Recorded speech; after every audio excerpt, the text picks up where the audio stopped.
सिबी में महंगाई के जिन काबू न आ सका, अशियाए खुर्दनोश की कीमतों में मुसलसल इजाफे ने शहरियों की मुश्किलात में इजाफा कर दिया है। शहर में चीनी फी किलो 200 से 210 रुपए में फरोख्त हो रही है, जबकि सब्जियों की कीमतों में भी होशरुबा इजाफा देखने में आ रहा है। महंगाई के बायस आम शहरी शदीद परेशानी का शिकार है और घरेलू बजट बुरी तरह मुतासिर हो चुका है। महंगाई के बारे में बात करना चाहता हूँ।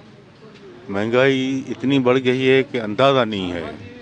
जो कि चीनी के रेट गिर गए हैं, यहाँ सिबी में वही चीनी अब तक 210 रुपए चीनी किलो मिल रही है।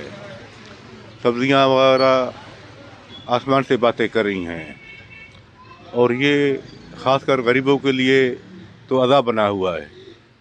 जो गरीब 500-600 कमाता है वो घर के लिए परेशान है। घर का खर्चा पूरा करे या बिजली के बिल हैं, गैस के बिल है, सब्ज़ी के बिल है, कहाँ से पूरा करे वो? गरीब आदमी तो बहुत परेशान है। इतनी महंगाई हो गई है कि लोग परेशान हैं।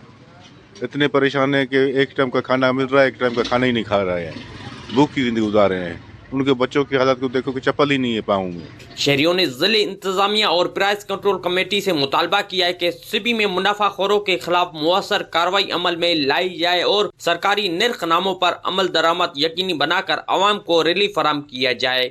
कैमरा टीम के साथ रिपोर्टर जहूर मक्सी, साथी रिपोर्टर यार अली के साथ वश न्यूज़ सिबी।